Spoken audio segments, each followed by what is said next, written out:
तैयार करेंगे। मैंने यहाँ पर है ना 6 मीडियम साइज़ के आलू को लिया है। मैंने इनको पहले से ही उबाल कर रखा है। उबाल कर ठंडे होने के बाद हम लोग इसको तैयार करेंगे। तो क्या करना है आपको, अभी है ना इसको पहले तो छील लेना है। छीलने के बाद हम लोग इसको कद्दूकस करेंगे। अगर आप हाथ से इनको मैश करोगे तो जो फिलिंग होती है ना वो अनइवन होगी, कहीं पर ज़्यादा कहीं पर कम। तो हम लोग क्या करेंगे, इसको कद्दूकस करेंगे। मैंने यहाँ पर है ना बड़ा साइज़ का कद्दूकस लिया है, मतलब जिससे बड़े बड़े रेशे निकलेंगे। अब मैं इसको ग्रेट कर लूँगा। मेरा मतलब है अनइवन टेक्सचर नहीं रहेगा, एक ही साइज़ के मोटे मोटे धागे रहेंगे। उससे क्या होता है, फिलिंग अच्छी तरह होगी। मैंने जो आलू है उसको कद्दूकस कर लिया है। अब हम लोग क्या करेंगे, इसको है ना एक बोल में डाल लेंगे। इससे क्या होगा, इसकी जो बाइंडिंग है ना वो अच्छी तरह हो जाएगी। आप देख सकते हो कैसे मैं इसको अपने हाथ से हल्का सा मैश कर रहा हूँ, हल्का सा मिक्स कर रहा हूँ। इससे क्या होगा, इसमें अच्छी तरह बाइंडिंग आ जाएगी, जो बहुत ही ज़रूरी है पराठा बनाने के लिए। हम लोग अभी इसमें एक पालक डालेंगे। पालक डालने से बहुत ही अनोखा फ्लेवर आएगा। ज़्यादा मत डालिएगा, हल्का सा डालिएगा, इससे फ्लेवर अच्छा आएगा। ज़्यादा डाल दोगे तो सबको पता चल जाएगा। इसी के साथ में मैं यहाँ पर ना धनिया डाल रहा हूँ, 1 बड़ा चम्मच के आसपास, ज़्यादा नहीं, फ्रेश कटा हुआ धनिया है। अब मसालों में हम लोग लेंगे 1 बड़ा चम्मच के आसपास लाल मिर्च पाउडर। आप छोटा चम्मच भी ले सकते हो। उसी के साथ में नमक डाल रहा हूँ मैं, चाट मसाला डाल रहा हूँ और हल्का सा गरम मसाला डाल रहा हूँ। ये जो सारे मसाले हैं ना आप आपके हिसाब से डाल सकते हो। मैं गरम मसाला बहुत ही कम डाल रहा हूँ, इससे फ्लेवर ठीक रहेगा। अब बाइंडिंग रखने के लिए हम लोग इसमें सूखा आटा डालेंगे गेहूं का, और उसको फिर अच्छी तरह मिक्स कर देंगे। मैंने यहाँ पर 2 बड़ा चम्मच के आसपास सूखा आटा लिया है और मैं इसको बिल्कुल अच्छी तरह मिक्स कर रहा हूँ। अभी ये जो स्टेप है ना दोस्तों, मेन चीज़ आप देखिए कैसे ये धीरे धीरे मिक्स होने के बाद एक साथ कंबाइन हो रहा है और साथ में एक आटे के जैसा बन रहा है। ये बहुत ही ज़रूरी है। देखिए मैं अपने एक हाथ से दूसरे हाथ में आराम से रख सकता हूँ और ये एक बॉल की तरह बन चुका है। बिल्कुल ऐसी कंसिस्टेंसी होना ज़रूरी है। और अगर आप ध्यान से देखोगे तो ये पूरा मैश भी नहीं हुआ है, इसमें आपको आलू के धागे भी दिख रहे हैं अभी भी। तो टेक्सचर बिल्कुल ऐसा होना चाहिए। अब मैं क्या करता हूँ, हल्का सा टेस्ट कर लेता हूँ नमक मसाला पता करने के लिए।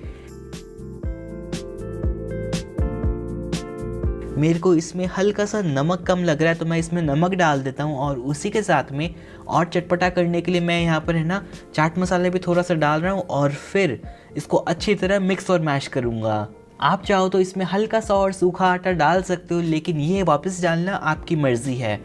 एक बार 2 चम्मच डाल दिया वो बहुत है, बारी बार डालने की ज़रूरत नहीं है।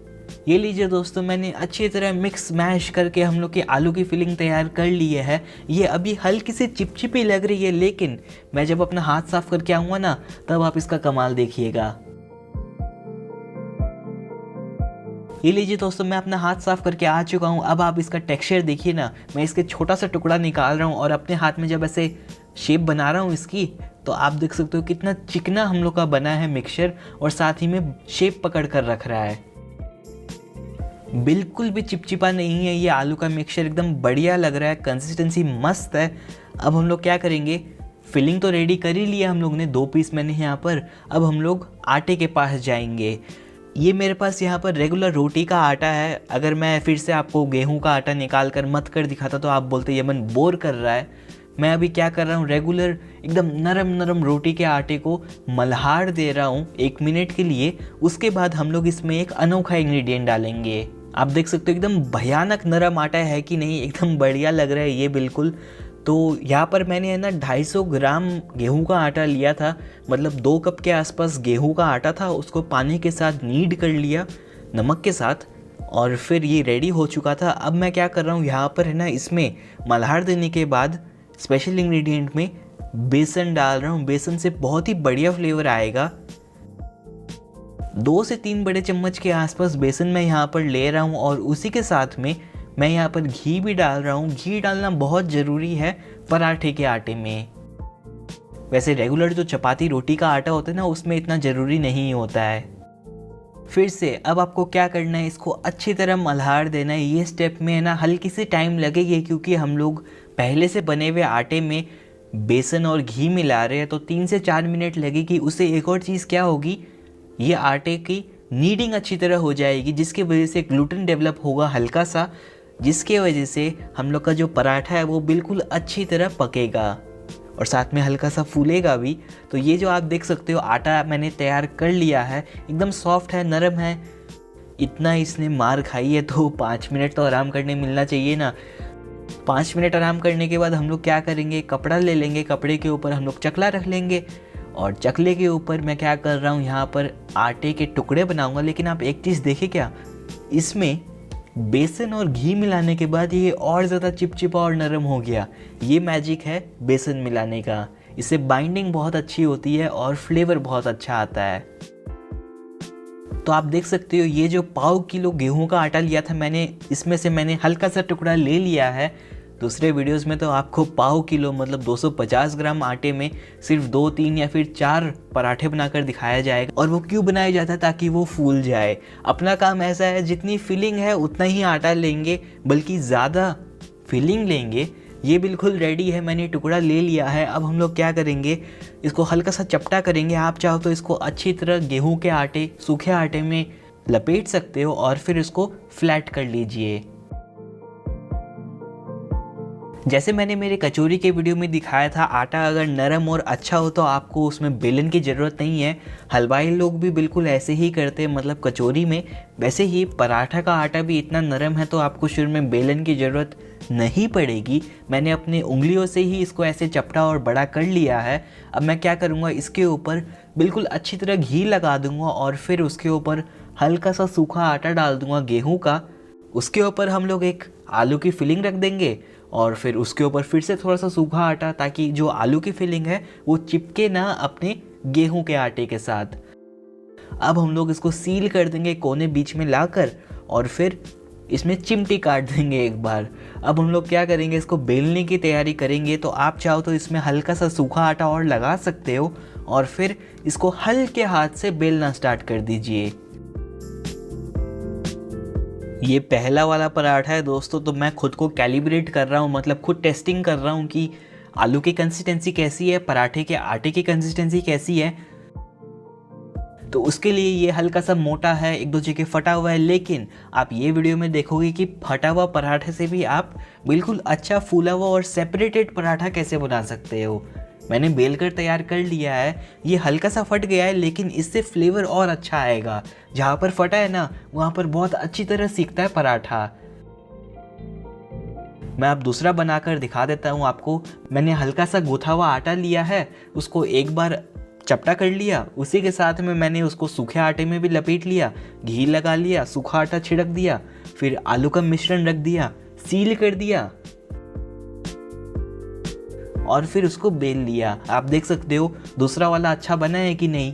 तो चलिए बातें बहुत हो गई, अब हम लोग इसको सेकने के स्टेप में जाते हैं। तो मैंने यहाँ पर आयरन का तवा गरम कर रखा है। जैसे जैसे तवा गरम हो रहा है ना, वैसे वैसे हम लोग घी रख देंगे उसके ऊपर, ताकि अपना जो घी है वो पिघल जाए। तो लीजिए घी भी पिघल कर तैयार हो चुका है। आप चाहो तो पानी में भी बना सकते हो पराठा को, मतलब घी की जगह पानी इस्तेमाल कर लीजिए अगर आप हेल्थ कॉन्शियस ज़्यादा हो तो, या फिर आप तेल भी इस्तेमाल कर सकते हो, लेकिन तेल से बेटर घी रहता है। तो पहला वाला पराठा मैं आपको सेक कर दिखाता हूँ। स्टेप तो सेम ही रहेगा सब में, पहला हो या दूसरा हो या तीसरा हो। जैसे पराठा नीचे की तरफ से सिक जाता है, मीडियम फ्लेम पर हम लोग उसको पलट देंगे और फिर नीचे की तरफ से भी उसको सिकने देंगे। उसके बाद आप घी लगा सकते हो ऊपर की तरफ, साइड में भी घी डाल सकते हो अगर आप प्रेफर करो तो। मुझे आलू के पराठे में कम घी पसंद है, क्योंकि घी ज़्यादा होने की वजह से आलू का फ्लेवर हल्का सा कम हो जाता है। उसी रीज़न की वजह से मैं थोड़ा कम घी लगा रहा हूँ। आप देख सकते हो धीरे धीरे ये जो पराठा है फूलना स्टार्ट कर दिया है और सेपरेट करना स्टार्ट हो चुका है। फूला हुआ पराठा मुझे ज़्यादा पसंद नहीं है, मुझे सेपरेटेड पराठा थोड़ा सा ज़्यादा पसंद है। आप देख सकते हो बिल्कुल अच्छी तरह सिक चुका है। सिंपल तरीका है कि नहीं। बिल्कुल ऐसे ही हम लोग दूसरा पराठा भी बना लेंगे, तीसरा पराठा भी बना लेंगे।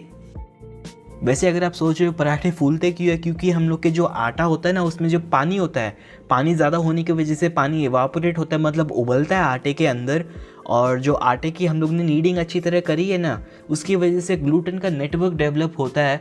तो वो पानी जो उबल रहा है, भाप जो बन रहा है, वो ग्लूटेन का नेटवर्क उसको पकड़ लेता है और फिर वो पक जाता है। मतलब जो स्टार्च होते हैं वो जेलेटिनाइज हो जाते हैं, जिसकी वजह से जो आटा है वो पक जाता है और फिर आपका जो पराठा है, रोटी है, भटूरा है या फिर कचौरी है, वो फूल जाता है। तो पराठा फटा हुआ हो या फिर सील्ड हो चारों कोने से, पक्का फूलेगा। आप देख सकते हो एकदम सेपरेट होकर पका है हम लोग का पराठा। मतलब जो आलू की फिलिंग है और जो गेहूं का आटा है वो बिल्कुल अलग अलग है।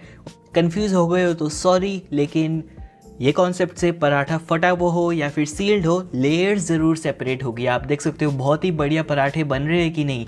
फर्स्ट वाला ओके ओके था, सेकंड वाला, थर्ड वाला एकदम मस्त बना कि नहीं। हम लोग का एकदम झक्कास वाला पराठा तैयार है। आप देखिए कितने सॉफ्ट पराठे बने हैं। गेहूं की लेयर कम से कम है और आलू एकदम भर भर कर हम लोग ने इसके अंदर डाला है।